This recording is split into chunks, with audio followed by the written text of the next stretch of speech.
ictimai siyasi durum və qarşıda duran vəzifələr məruzə üçün söz hörmətli İsa bəyə verilir. Buyurun başkanım.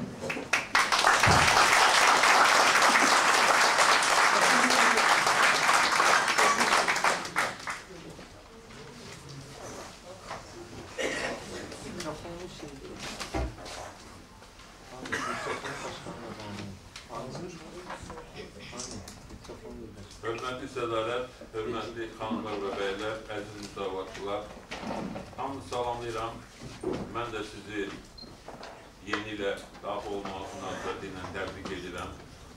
İnanıram ki, bu il 2013-cü il Azərbaycanda köklü demokratik dəyişikliklərin başlandığı bir il kimi tarixə daxil olacaq və bu yolda ən böyük fədakarlıqları, ən böyük əziyyəti, ən uğurlu mübarizənin də hər zaman olduğu kimi müsavatçılar önündə gedəcək. 2012-ci il çox mürəkkəb, çətin bir il kimi tarixə keçdi. Gərgin mübarizə il oldu, kifayət qədər ziddiyyətli, maraqlı hadisələrlə zəngin oldu. Elə təkcə martın 1-də baş vermiş Qubada xalq üsyanını xatırlasaq, ilin nə qədər gərgin olduğunu qeyd edə bilərik. Qubadakı xalq üsyanı əslinə qalsa, ölkədəki mümkün xalq üsyanının, inqilabın, sosial partlayışın bir modeli idi, bir nümunəsi idi. Xatırlayırsınız ki, o zaman ölkənin hər yerindən, bütün bölgələrindən mövqelər bildirildi ki, bizim bölgədə vəziyyət heç də Qubadakından yaxşı deyil. Bizim icra başçısı heç də Qubadakından daha səviyyəli bir adam deyil. Əksər bölgələrdən belə fikirlər işlədik. Və hər kəs həmin gün Bakıda, Azərbaycanın bütün bölgələrində eyni zamanda belə böyük bir xalq hərəkatının olması ehtimalını mümkün edir. Özü 2012-ci il üçün çox önəmli bir nəticədir. Eyni zamanda 2012-ci il Avrovizyon mahnı müsabiqəsi ətrafında, o kontekstdə demokratik düşərgənin çox böyük fədakarlıq göstərdiyi, çox ciddi mübarizə apardığı bir il kimi tarixə düşdü. Müsavat Partiyası, İctimai Palatadakı bizim müttəfiqlərimizdən bir yerdə il ərzində ən müxtəlif kütləvi tədbirlər təşkil etdik. Piketlər, mitinglər, fləşmoblar, tədbirlər bir-birini əvəz etdi. O dərəcədə ciddi bir mübarizə aparıldı ki, hakimiyyət adətən heç zaman etmədiyi bir etiraf etdi ki, müxalifət onlara 100 ildə vurulmayan bir zərbəni vurdu. Əslində qalsa, müxalifət olaraq bizlər haqq ədalət uğrunda mübarizə aparırdıq, azadlıqlar uğrunda mübarizə aparırdıq, Azərbaycan xalqının layiq olduğu həyatı yaşatma uğrunda mübarizə aparırdıq. Ancaq bunun Əliyev rejiminin nümayəndələri özlərinə bir zərbə kimi qəbul etdilər. Yəqin ki, onlar da özlərinə görə haqlıdırlar. İstər müxalifət, istərsə də vətəndaş cəmiyyəti 2012-ci ildə kifayət qədər fədakar bir mübarizə nümunəsi ortaya qoydu və bu il ərzində biz qarşımıza qoyduğumuz hədəflərə nail olmasaq da bu fədakar mübarizə uğurların, qələbənin mümkünlüyünün sübutu kimi tarixə keçdi. 2012-ci il bizim üçün həm də siyasi məhbuslarla bağlı bir il oldu. Dostlarımızın, silahdaşlarımızın həbs olunması, həbsdən azad olunması, hər biri öz-özlüyündə böyük bir hadisə idi. Bu həbslər nə qədər bizi ağrıtsa da onları azadlıqda görmək, gözə sınmadan kişi kimi mərd-mərdanə həbsxana həyatında başa vurub azadlığa çıxmaları, bizə qovuşmaları çox gözəl, sevindirici hadisələr oldu. 2 aprel məhbusların artıq hamısı azadlıqdadır. Bu günlərdə Şahin Həsənli ilə Viladə İskəndərli də azadlığa çıxdılar. Gözləri aydın olsun özlərinin, yaxınlarının, hamımızın. Eyni zamanda həmin il Arif Hacılı başda olmaqla bizim bütün siyasi məhbusların azadlığa çıxması çox gözəl bir hadisə idi və onların istər əvvəlki azadlıqdakı mübarizələri, istərsə də həbsdə olarkən nümayiş etdirdikləri qətiyyət, mərdlik, cəsarət Azərbaycanda azadlıqlar uğrunda mübarizənin tarixinə yazıldı. Mən siyasi məhbusların hamısının adını çəkmək istərdim. Tural Abbaslı, Rüfət bəy, Əhəd bəy, Elnur bəy, digər dostlarımız. Hamısı böyük bir fədakarlıq nümunəsini ortaya qoydular. Və hətta həbsdə olarkən yapdan çıxıb müsavata keçmək nümunəsi də müsavatçıların fədakarlığında təzahür etdi. Bugün də siyasi məhbuslarımız var. Nigar Yaqublu həbsdədir. Haqsız olaraq, ədalətsiz olaraq həbs olunubdu Nigar xanım.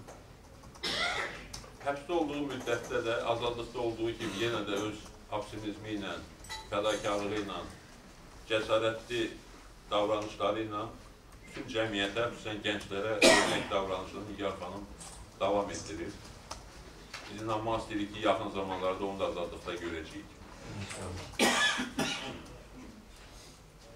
2012-ci ilin ən önəmli hadisələrindən biri də təbii ki, Elşad Abdullayevin cəmiyyətə təqdim etdiyi videolarla bağlı gerçəklikdir. Bu proses artan xətlə davam edir. Getdikcə yeni məqamlar, detallar ortaya çıxır. Və nə cür murdar bir rejimin hakimiyyət altında yaşadığı Azərbaycan xalqının getdikcə daha aydın şəkildə görünməkdədir. Korrupsiya, rüşvətxorluq və bunun artıq bütün dövlət vəzifələrinin, hətta deputat kürsüsündə satılıb alınmasına gətirib çıxarması, insan oğurluğu, insanların sındırılması, satın alınması, insanların fiziki cəhətdən məhv edilməsi, siyasi qətillər 2012-ci ildə də təəssüf ki, Azərbaycanın tarixinə yazıldı. Əliyev rejimi bunu da Azərbaycana yaşatdı. Hər zaman ilin sonu, yeni ilin ilk günləri nisbi sakitliklə keçirdi. Ancaq bu dəfə o da olmadı. İlin son günləri də, 2013-cü ilin ilk günləri də cəmiyyətə elə hadisələri təqdim etdi ki, 2013-cü ilin nə qədər gərgin mübarizədə keçəcəyi bir daha aydın göründü. İlin sonunda Ziyalılar Forumunun lideri Rüstəm İbrahimbəyovun aeroportda saxlanması, deputat kürsünün alveri ilə bağlı əsas şahidlərdən biri olan Sevinç Babayevanın qətli, öldürülməsi və sonra da bunun ətrafında açıqlamalar kifayət qədər gərgin bir ildən xəbər verir. Sevinç Babayevanın oğlunun açıqlamaları, anasının öldürülməsi ilə bağlı mövqe bildirməsi və daha sonra Elşad Abdullayevin artıq açıqlamalarında gerçəkliyə daha da yaxınlaşması 2012-ci ildən 2013-cü il keçidi bir anlıq bir hadisəyə çevirdi. Yəni, hər hansı bir pauzada yaranmadı. 2012-ci ildə baş verən digər ayrı-ayrı hadisələri də xatırlatmaq olar. Ancaq ilin bütövlükdə yekunları barədə danışırıqsa, çox qaranlıq bir mənzərə ortaya çıxır. 2012-ci ildə Qarabağ məsələsində heç bir irəliləyiş əldə olunmadı. Nəinki irəliləyiş əldə olunmadı, hətta hakimiyyət tərəfindən də etiraf edildi ki, 2003-cü ildən bu tərəfə aparılan Praqa prosesi adlanan, Madrid prinsipləri əsasında aparılan danışıqlar da artıq iflasa uğrayıbdır.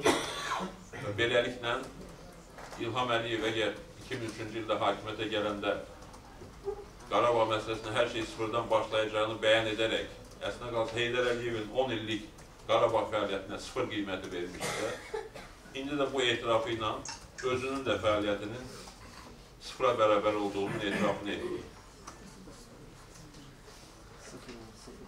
Və Qarabağ məsələsi Azərbaycanın həm daxili məsələsidir, həm də Azərbaycanın xarici siyasətinin əsas məsələsidir. Qarabağ məsələsini qeyd ediriksə, aydın şəkildə bunu da qeyd etmək məcburiyyətindəyik ki, 2012-ci ildə Azərbaycanın beynəlxalq miqyasda təcrid olunmasının dərinləşməsi baş verdi. Bizi bəzən müsbət hadisələri görməməkdə ittiham edirlər. Biz hər şeyi görürük, hər şeyi də qiymətləndiririk. Azərbaycanın ən kiçik uğurlarına da sevinirik.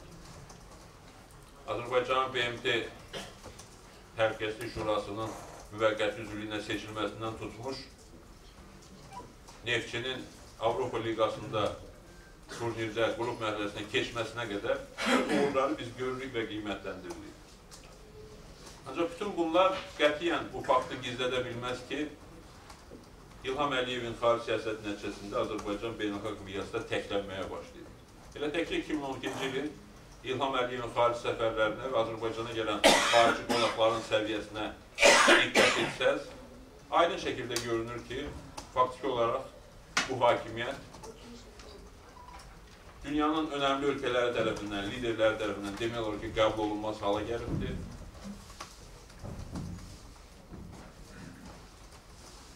Dünyanın aparıcı siyasətçiləri tərəfindən demək olar ki, qəbul olunmur. Və Azərbaycanın istər Amerika Birləşmiş Ştatları ilə, istər Avropa ölkələri ilə, istər Rusiya ilə, İranla münasibətlərdə gərginliyin nə həddə olduğunu hamımız bilirik. Üstəlik də Azərbaycanın ən yaxın müttəfiqi olan, təbii müttəfiqi olan, strateji müttəfiqi olmalı olan Türkiyə ilə münasibətlərində də gərginliklər heç kimdən gizlədilə bilməz. Nə Azərbaycanla Türkiyə arasında uğurla gerçəkləşdirilən qaz proyektləri, nə neftlə bağlı proyektlər, nə də bəzi başqa ayrı sahələrdə əməkdaşlıqla bağlı əldə olunmuş razılaşmalar Türkiyə ilə Azərbaycan arasında gərginliyin nə həddə olmasını gizlədə bilməz. İlham Əliyevin 10 ilə yaxın apardığı siyasətin nəticəsi bunlardan ibarət. Ölkə daxilində isə vəziyyət daha da acınacaqlıdır. Bütün sahələrdə problemlər dərinləşməkdə davam edir. Yəni, elə qısaca sadalasaq, ölkədəki işsizliyin həddi hər kəsə bəllidir. Büdcə təşkilatlarında işləyənlərin qəpik-quruşa çalışması hər kəsə bəllidir. Pensiyaların, müavinətlərin, yardımların nə qədər gülünc dərəcədə aşağı olması heç kimə sir deyil. Əhalinin bütün kateqoriyaları təzyiq altındadır, haqları pozulur, istər siyasi, istər iqtisadi, istər digər sahələrdə hüquqları tapdanır. Bu, bütün təbəqələrə aiddir. Gənclərimizlə bağlı vəziyyətin nə qədər bərbad olduğu heç kimə sir deyil. Gənclərin inkişafına, təhsilinə heç bir şərait yaradılmır. Gənclərin problemlərinin həlli məsələlər təbliğat xarakteri daşıyır. Elə təkcə gənclərə ev alması üçün kreditlər verilməsi sayəsində diqqət etsəz, bunun nə qədər bərbad vəziyyətdə olduğunu xatırlayarsınız. Yaşlı nəslin, pensionerlərin vəziyyətinin nə qədər ağır olduğu, onların aldığı pensiyalardan göz qabağındadır.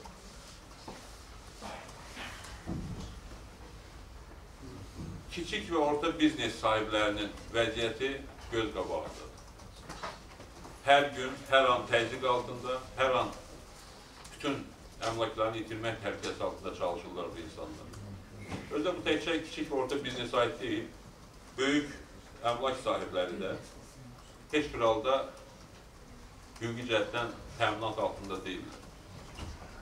Böyük zavodların, müəssisələrin bir gün içində həqiqi sahiblərindən alınır. Hakimiyyətin ən yüksək vəzifələrində oturan şəxslərin əlinə keçirilməsi faktları il boyu məhkəmə proseslərində də, mediada da aydın şəkildə ortaya çıxıb.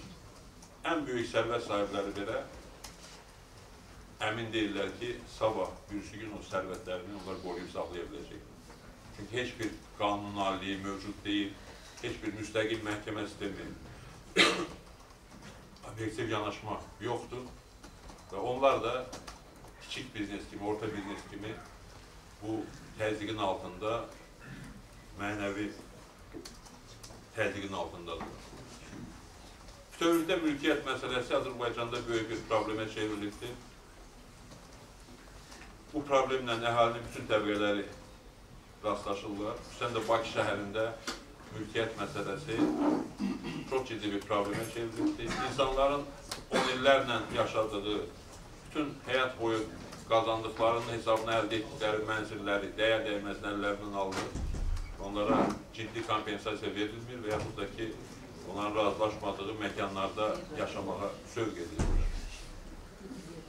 Şəhərin rekonstruksiyası adı altında hakimiyyətin pul silmə, büdcədən uğurlama kimi böyük proyektləri həyata keçirilir və insanlar bu sahədə də bir-birinin ardınca hakimiyyətdən zərbə yeməkdə davam edirlər. Elə bu günlərdə də şəhərin ən müxtəlif hissələrində vaxtı ilə cəmaatdan rüşvət alıb torpaq sahəsi verən hakimiyyət indi onların qanun olmadığını iddia edib, yeni yuvaları sökməyə hazırlaşır, bu prosesdə davam edir. Əhalinin dedim ki, bütün kateqoriyaları təzyiq altındadır. Bu, Qarabağ köçkünlərinə də aiddir, hüquqları tapdanan təbəqələrdən biri odur. Qərbi Azərbaycandan gələnlərə də aiddir, haqlarında çox söhbət olunsa da əslində qalsa ən çox zərbə altına qalan təbəqələrdən biri budur. Və Borçalı cəmaatda son vaxtı çox real problemlərlə üzləşirlər. Hakimiyyətin güya ki, Borçalı cəmaatının Azərbaycana kütləvi şəkildə köçməməsi üçün qəbul etdiyi qanunlar, qaydalar faktiki olaraq soydaşlarımızı Gürcüstanı tərk edib Rusiya və başqa ölkələrə getməsinə təhdid edir. Azərbaycanda onların normal şəkildə fəaliyyət göstərə bilməsi, bir tikə çörək qazanması üçün bütün maneələri yaradır bu hakimiyyət. Bu, əhalinin bütün, ölkəmizin bütün bölgələrinə aiddir. Yəni, bütün bölgələrlə bağlı faktlar gətirmək olar. Kürd aşqınları nəticəsində xalqın nə qədər zərbə alması və sonra da hakimiyyət tərəfindən aldadılması, Zaqatalada, şimal bölgəsində baş verən zəlzələlərdən sonra hakimiyyətin oyunları, Naxçıvanda vəziyyət, başqa bölgələrdə vəziyyət. Bütün ölkədə bu vəziyyətin biz şahidiyik və Azərbaycanda məhz buna görə də mövcud vəziyyətdən, mövcud hakimiyyətdən razı qalan bir təbəqə axtarmaq, razı qalan bir bölgə əhalisi axtarmaq faktiki olaraq mümkün deyil. Məhz buna görə ölkədə hakimiyyətdən narazılıq ən yüksək səviyyədə özünü göstərməkdədir.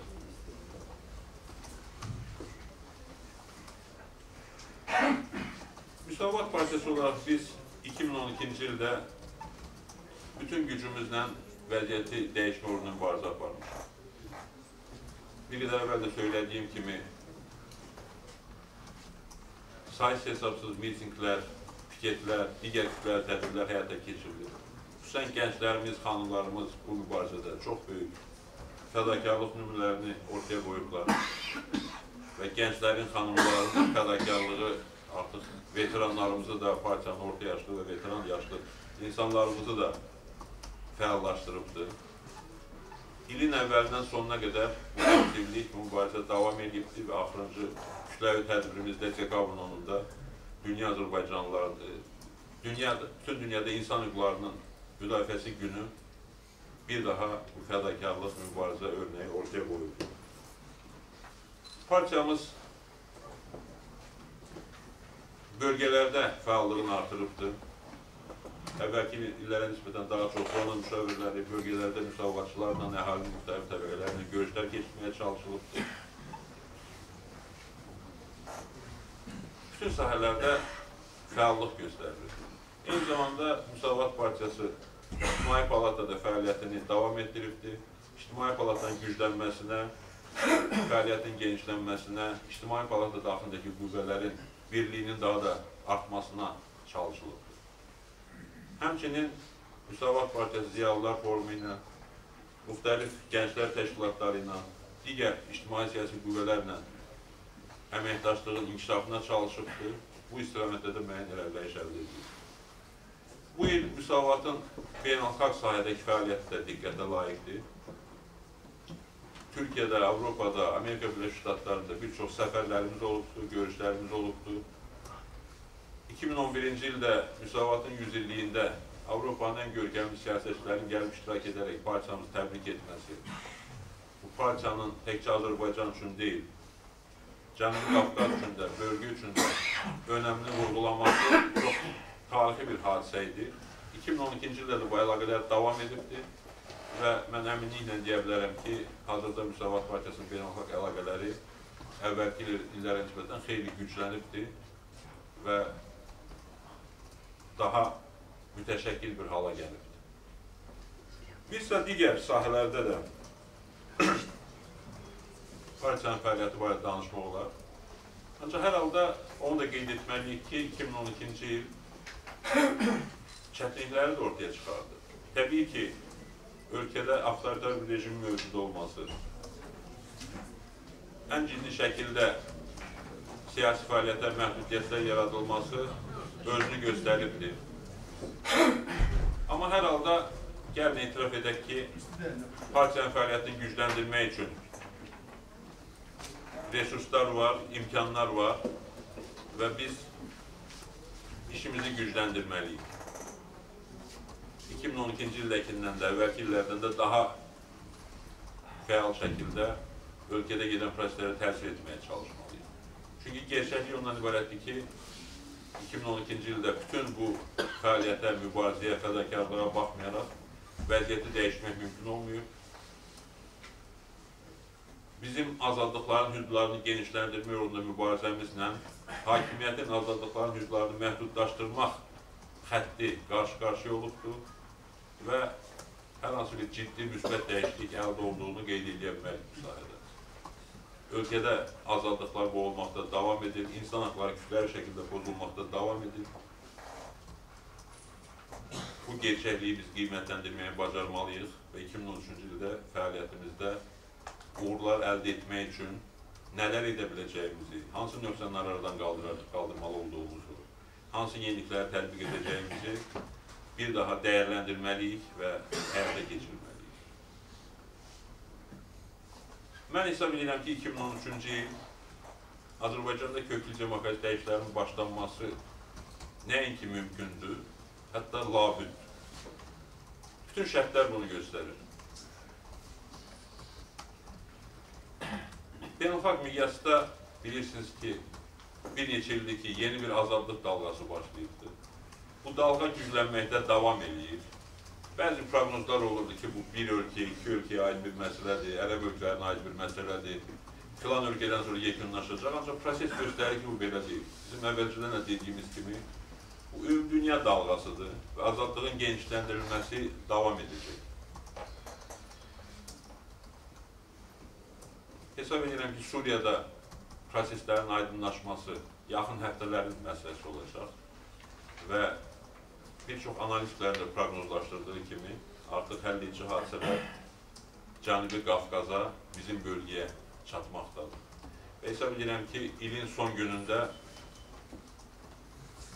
Avropadakı araşdırmacı təşkilatların və jurnalistlərin birgə verdiyi qərarla İlham Əliyevin 2012-ci ilin bir nömrəli korrupsioneri elan olunması sıradan bir hadisə deyil. Bu, eyni zamanda 2013-cü ildə hansı rejimin dəyişməsinin birinci növbədə olmasının mesajıdır. Çox aydın bir mesaj. Əslində qalsa 2012 ərzində biz bu mesajları kifayət qədər izləmişik. Beynəlxalq birliyin bu rejimə münasibətinin nə cür dəyişdiyini, bu rejimdən artıq yanaşı olmaq istəmədiklərini aydın şəkildə görmüşük. Azərbaycan hakimiyyəti özlərini və ölkəmizi o qədər nüfuzdan salıblar ki, özünə hörmət edən siyasətçilər nə bizim dövlət başçımızla, nə bizim deputatlarımızla yanaşı dayanmaq istəmirlər. Bir tədbirlərdə iştirak etmək istəmirlər. Mümkün qədər məsafə saxlamağa çalışırlar. Bunu biz konkret gündəlik müxtəlif tədbirlərdə də görürük. Avropa Birliyinin, ATƏT-in, Avropa Şurasının qərarlarında da görürük. Bu sahədə hakimiyyətin ümid etdiyi axırıncı beynəlxalq təşkilat yəqin ki, Avropa Şurası idi. Avropa Şurasının parlament asambleyası idi. Həmin təşkilatın da son vaxtlarda qəbul etdiyi qərarlar göz qabağındadır. Siyasi məhbus meyarı müəyyənləşdirildi. Kürd diplomatiyasına qətiyyətlə etiraz edildi və Avropalı siyasətçilərin və deputatların davranış kodeksinə əlavələr edildi və təəssüf ki, hər iki hadisə Azərbaycan nümunə gətirilərək həyata keçirildi. Və Avropa Şurasının tövsiyələri hazırlandı. Eyni zamanda siyasi məhbusların siyasi hazırlandı və siyasi məhbuslar siyasi Avropa Şurasının Parlament Assambleyasının mərcəçiləri tərəfindən kifayət qədər sərt bir şəkildə hazırlandı. Hətta monitoring qrupunun üzvləri, o adamlar ki, hakimiyyətin dostları kimi görünürdülər və bu hakimiyyəti o qədər tərifləyirdilər ki, artıq onlarla görüşməyə də Azərbaycan Demokratik Qüvvənin təmsilçiləri meyilli deyildilər. Həmin şəxslər də ilin sonunda Azərbaycanda insan haqlarının vəziyyəti ilə bağlı obyektivliyə yaxın bir çıxış ortaya qoydular, mövqe ortaya qoydular. Yəni bu beynəlxalq birliyin bütövlükdə azadlıq dalğasının davam edəcəyi ilə bağlı mesajlarıdır və eyni zamanda bu mesajların Azərbaycanın bilavasitə aid olduğu ilə bağlı məqamlardır. Açıq şəkildə mediada olan məlumatlarla yanaşı bizim kifayət qədər özəl informasiyalarımızda onu deməyə əsas verir ki, beynəlxalq birlik Azərbaycanda köklü demokratik dəyişikliklərin baş verməsinə hazır vəziyyətdir. 2013-cü il bu mənada əvvəlki illərdən, xüsusən 2003-cü ildən köklü şəkildə fərqlənir. Eyni zamanda ölkə daxilində gedən proseslər hakimiyyətin dəyişməsini labüd edir. Bu hakimiyyətin çürüməsi artıq heç bir təbəqə tərəfindən, heç bir zümrə tərəfindən qəbul edilməməsi göz qabağındadır. Artıq hakimiyyət öz cinayətləri ilə, öz acgözlüyü ilə, görməmişliyi ilə özünə elə bir vəziyyətə salıb ki, qərar qəbul etmək iradəsi də yoxdur. Yəni, xüsusən son vaxtlar bu video qalmaqallarla bağlı açıqlanan məqamlar hakimiyyətin tamamilə ifşa olunmasına gətirib çıxarır. Amma hakimiyyət hətta hər hansı bir şəxslə bağlı, hər hansı bir hüquqi addım atmağa da cəsarət etmir. Faktiki olaraq bu açıqlamalara siyasi qətillərlə cavab verir. Bu məsələ diqqətdə saxlanılmalıdır. Çünki bu hakimiyyət, bu rejim mövcud olduğu 20 il ərzində dəfələrlə siyasi qətillər həyata keçirildi. Və son vaxtlar bu qətillərin yenidən başlaması bir gerçəklikdir, bir faktdır. Bu cəmiyyət üçün ciddi bir təhlükədir. Bütövlükdə demokratik düşərgə cəmiyyət və eyni zamanda Müsavat Partiyası bu məsələyə çox ciddi diqqət yetirməlidir. Və ölkədə hüquqi proseslərin getməsi üçün mümkün olan hər bir şey etməliyik. Ölkədəki problemlər haqqında çox danışmaq olar. Vəziyyət doğrudan da dəhşətli dərəcədə gərgindir və bu hakimiyyətin apardığı xətt nəticəsində bütün sahələrdə dərin böhran yaşanır. Və bu aydın görünür ki, bu böhranı aradan qaldırmağın yolu, ölkənin problemlərinin həll edilməsi, xalqın problemlərinin həll edilməsinin yolu ölkədə hakimiyyət dəyişikliyindən keçir. Yalnız xalqın iradəsindən formalaşan hakimiyyət bu vəziyyət dəyişə bilər, bu cinayətlərə son qoya bilər və xalqımızın, millətimizin problemlərinin həllinə başlaya bilər. Məhz buna görə də biz son vaxtlar bir sıra qərarlar qəbul etdik və mən hesab edirəm ki, bugün də məclisdə o qərarların davamı olmalıdır və 2013-cü ildə prezident seçkiləri ilə bağlı qərar qəbul edilməlidir. Bu məsələ ilə bağlı cəmiyyətdə müxtəlif diskusiyalar aparılır və çox qəribə bir haldır ki, ən müxtəlif istiqamətlərdə müsavatın qərarlarına bizə qarşı hücumlar edilir. Bir-birinə ən zidd mövqedə dayanan şəxslər, qüvvələr belə müsavat hədəf seçməyə üstünlük verirlər. Diqqət etsəz görərsiniz ki, ən müxtəlif mövqeli qüvvələr bunu edirlər. Biri deyir ki, vahid namizəd müəyyənləşməlidir, özü də indicə müəyyənləşməlidir və onun arxasınca bizə hücum edir, güya ki, müsavat buna maneçilik törədir.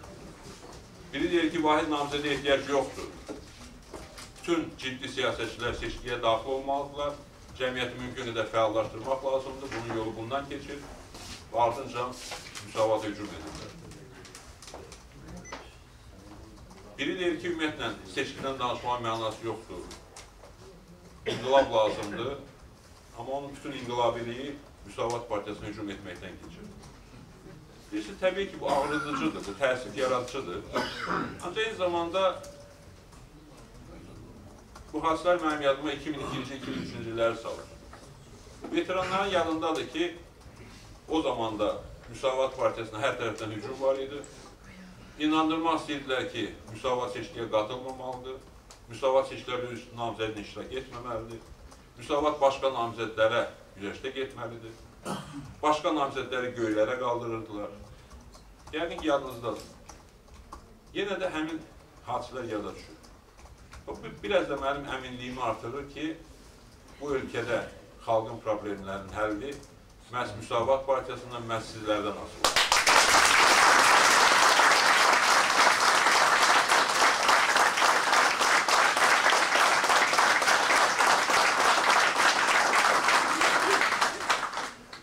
Oponentlərimiz bir neçə fikri tez-tez təkrarlayırlar. Deyirlər ki,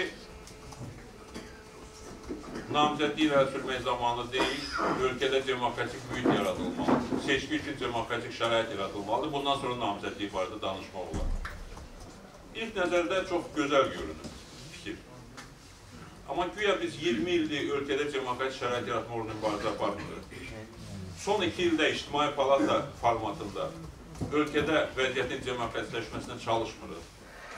Demokratik seçki şəraitinin formalaşmasına çalışmırıq. Məhz bunun üçün çalışırıq. Amma əgər xüsusən də son 2 ildə heç bir müsbət dəyişiklik əldə edilməyibsə, deməli, mübarizəyə yeni ideyalar verilməlidir, yeni çalarlar gətirilməlidir, yeni təkanlar verilməlidir. Və məhz prezident seçkində iştirak qərarı özü də ölkədə demokratik seçki uğrunda mübarizəyə əlavə təkan verəcək. Biz demokratik mühit yaratmaq üçün indidən namizədliyin irəli sürülüb, bu istiqamətdə prosesin təşkil edilməsinin tərəfdarıyıq. Bəziləri biraz da qabağa gedib deyirlər ki, seçkidən bir şey çıxmaz, xalq hərəkatı yaradılmalıdır, inqilaba hazırlaşmaq lazımdır. Bu həmkarlarımızın çıxışları xüsusən diqqəti cəlb edir.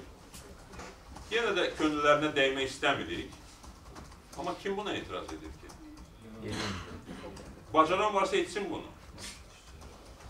Biz də buna çalışırıq. Biz də çalışırıq ki, bütün xalq fəallaşsın, ayağa qalsın, mübarizə aparsın.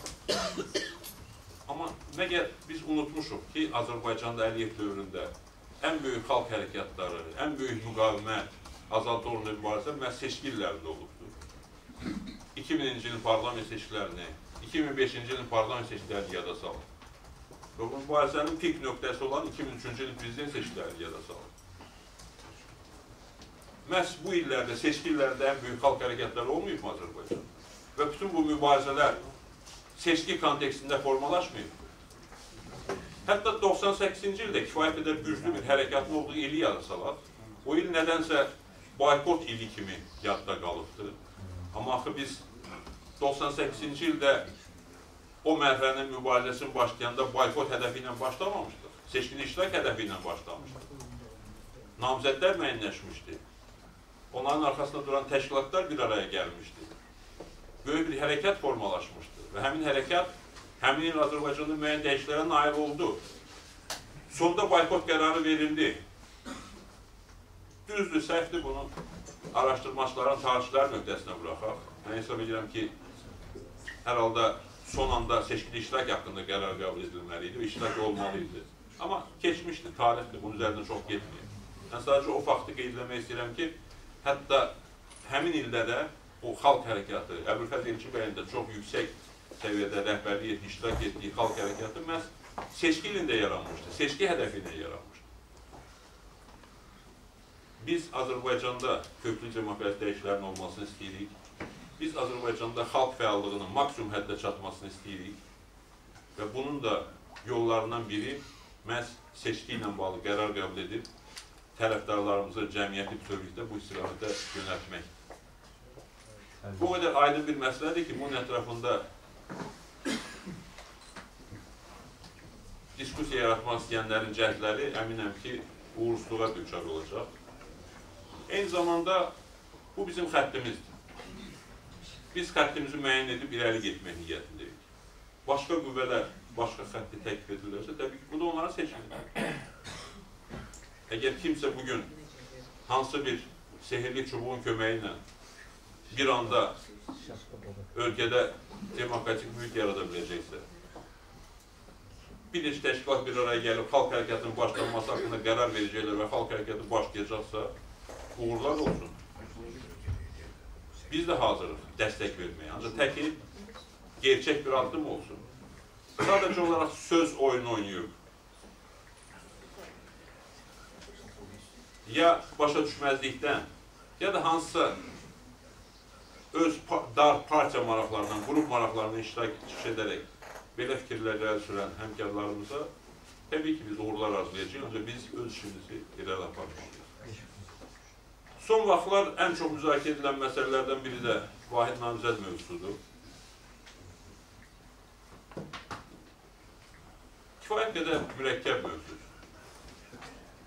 Ciddi danışırıq, ciddi şərhlər veririk, ciddi təhlillər veririk, bəziləri özlərinin başa düşməzliyə vurulur.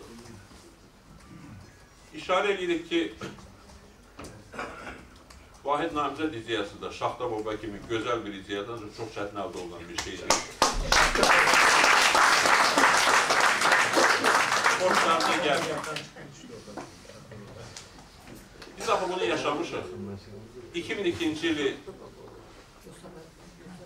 2003-cü ili hamımız xatırlayırıq axı. Nə qədər cəhdlər göstərdik, nə qədər səylər göstərdik. Ölkədə özündən deyən bütün siyasətçilər prosesə qatılmışdır. Hamısı ilə görüşdük. Təkbətək ikilikdə danışdıq. Çox tərəfli danışıqlar apardıq. Saatlarla danışıqlar apardıq. Hər cür güzəştlərə getməyə hazır olduğumuzu bildirdik. Alınmadı. Və sonraki dövrdə xatırlayırıq. Və ona görə də bugün siyasətçilər arasında vahid namizəd mövzusunda vaxt itirməkdənsə xalqla işləməyi, cəmiyyətlə işləməyi biz təklif edirik.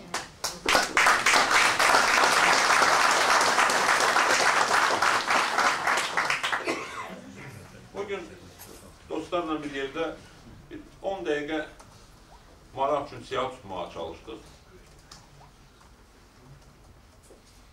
Seçkilərdə namizədliyi irəli sürmək istəyən şəxslər, haqlarında prezidentliyə namizəd ola biləcəklər haqqında fikirlər səslənən şəxslər, son seçkilərdə, son bir neçə seçkidə namizədliyi olmuş şəxslər və s. Neçə adam olsa yaxşıdır? 40-a yaxın.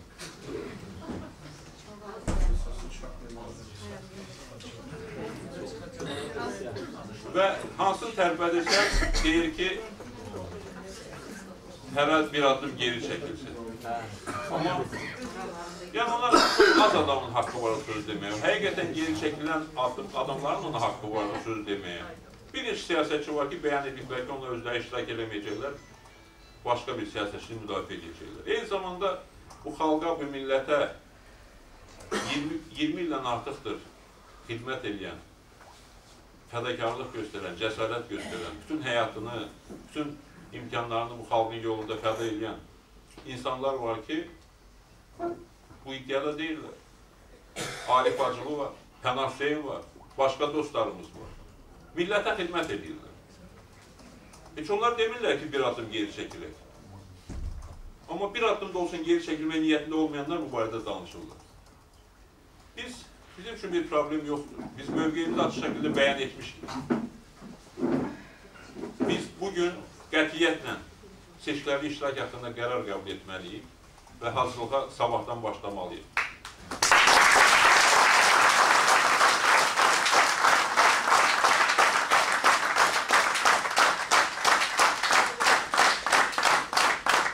Eyni zamanda bizim məqsədimiz sadəcə hakimiyyətə gəlmək deyil. Biz bu ülkənin, məmləkətin problemlərini həll etmək istəyirik. Biz xalqa layiq olduğu həyatı yaşatmaq istəyirik. Və bu hansı şəkildə mümkün olarsa, Hansı qüvvənin liderliyi ilə bu mümkün olarsa bizim üçün məqbuldur, heç bir problem yoxdur. Biz seçkilərə hazırlığımızı davam etdirəcəyik və bütün bu müddətdə də digər siyasi qüvvələrlə, digər namizədlər olacaqsa onlarla söhbətlərə, məsləhətləşmələrə hazırıq. Bütün variantları müzakirə etməyə hazırıq. Müsavat Partiyası 100 illik tarixi boyu ən böyük fədakarlıqları göstərməklə yanaşı, ən böyük imtinaları da ortaya qoyan bir partiyadır. Elə bu, Cumhuriyyətin ilk rəhbəri Məhəmməd Əmin Rəsulzadə ölkənin baş naziri vəzifəsinə öz ən yaxın silahdaşlarını təqdim etmədi mi? Onların arxasında dayanmadı mı? Bu fədakarlıq 100 il ərzində davam edir və biz hər zaman bu fədakarlığa hazırıq.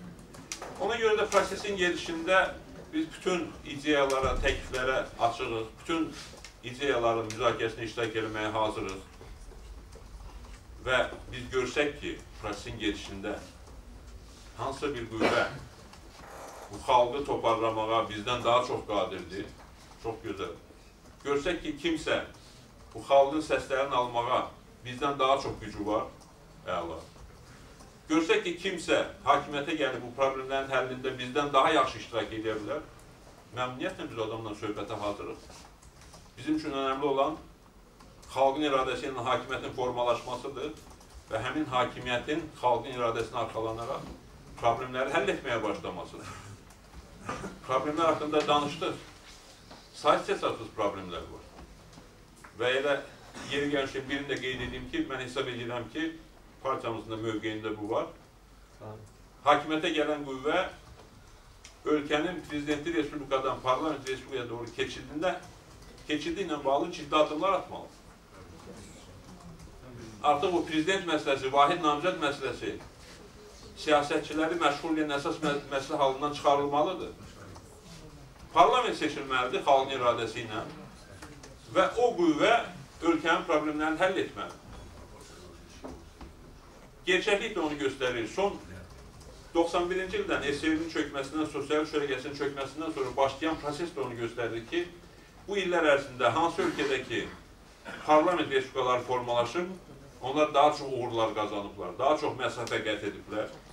Nəinki prezidentli respublikalar. Yada salın, prezidentli respublikaları və parlamentləri özünüz aydın şəkildə onu görəcəksiniz. Bu addımda atılmalıdır. Yəni bizim mövqeyimiz kifayət qədər şəffafdır, aydındır. Biz hesab edirik ki, əgər bu millətin prezidentliyə iddialıyıqsa, bu millətin əskəri olmağı da hazır olmalıdır. Və bunu da hər kəsdən də gözləməyə haqqımız var.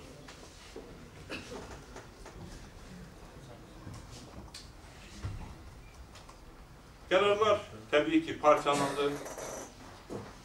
Mən bu məsələ ilə bağlı fikirlərimi bildirdim. Hesab edirəm ki, gələn il ən ciddi tarixi dəyişiklərə nail olmaq üçün çox ciddi şanslarımız var. O şansları dəyərləndirməliyik, gerçəkləşdirməliyik. Və gələn il həm də Bizden seçiləndən sonraki Herkesin yeri haklısınız. Qarşıdan da gəlir. Əslində gəlir. Mən hesab edirəm ki, təkcə 31 dekabr 1 yanvardan bitmir də. Bizim partiyamızın seçkilərdə iştirakla bağlı qəbul etdiyi qərarla da ki, keçən il, gələn il bölünür. Bəli.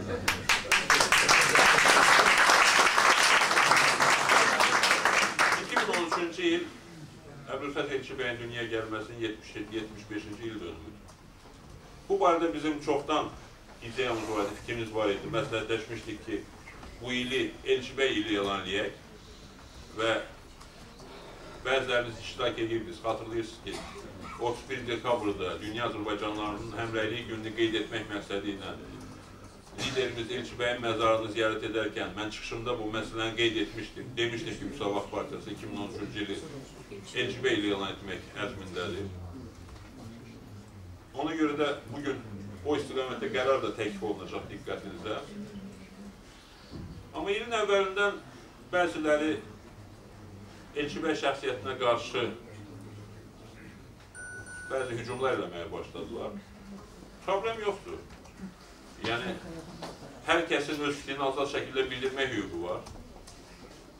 Amma hər kəs haqqında fikir bildirmə hüququnun olduğunu yaddan çıxartmayan şəxslər onu da unutmasınlar ki, bizim də ona cavab vermək hüququmuz var. Çünki bəziləri elə hesab edir ki, istədikləri şəkildə Cumhuriyyətimizin qurucularına, Cumhuriyyətimizin bərpa edən şəxslərə qarşı, bizim üçün ən müqəddəs dəyərlərə qarşı istədikləri fikirləri, böhtanları söyləyəcəklər və hər kəs də deməlidir ki, nə gözəl, afərin sizdə olan cəsarətə, intellektual axtarışlara. Belə bir şey yoxdur. Hər kəs öz fikrini deyə bilər, biz öz mövqeyimizi bildirmək azadlığına malikiyik və Rəsulzadəyə, Elçibəyə hücumlardan qətiyyən narahat deyilik. Əvvəlcən İlham Əliyev Rəsulzadəyə, onun silahdaşlarına hücum elədi, Cumhuriyyət qurucularına. Bir də bəziləri Elçibəyə hücum edirdi. Etsinlər hücum. Yel qayadan nə aparacaq? Uzaqbaşı qayanın biraz tozunu alacaqlar, tozlu silmiş olacaqlar. Həm də ki, mən əminəm ki, bizim üçün ən müqəddəs dəyərlərə də hərdən bir hücumlar edilməsinin ziyanı ilə yanaşı faydası da var. O dəyərlərə hücum edildikcə biz o dəyərlərin əhəmiyyətini daha çox dərk eləməyə başlayırıq. Vaxtaşırı intellektual diskusiyalara cəlb edilməyən dəyərlər yavaş-yavaş bayağı fikirlərə çevrilirlər. Amma intellektual diskusiyalar o dəyərlərin önəmini bir daha nümayiş etdirir. Elə son günlərdə də mən sosial şəbəkələrdə Əbülfəz bəy haqqında o qədər dəyərli fikirlər oxudum, o qədər dəyərli təhlillər oxudum. O qədər önəmli ideyalarla tanış oldum ki, bir daha aydın oldu ki, bizim dəyərlərimizə kim istəyirsə fikir bildirə bilər, cavabını da ala bilər, ancaq bizim dəyərlər ona görə qiymətdən düşməyəcək. Bu Cumhuriyyəti, bu millət üçün qurub getmiş kişilər olubdur. Bu Cumhuriyyətin bərpasına rəhbərlik edən şəxslər olubdur və bu şəxslərə hücumların heç bir şeyin dəyişməsi mümkün deyil. Ona görə də gələn ilin Əbülfəz Elçibəy ili elan edilməsi təklifi sizə təqdim ediləcək. Eyni zamanda gələn il, yenə də bu il, bu il Cumhuriyyətimizin qurulmasının 95-ci il dönümüdür. Hesab edirəm ki, bununla bağlı partiyanın mövqeyi, məclisin mövqeyi bəyan edilməlidir. Mən əminəm ki, biz 2013-cü ildə dəyərlərlə bağlı, Cumhuriyyətimizlə bağlı, Elçibəylə bağlı nə qədər çox tədbirlər keçirsək, nə qədər çox təbliğatımızı qursaq, bir o qədər 2013-cü ildə Azərbaycanda köklü demokratik dəyişikliklərin mümkünlüyünü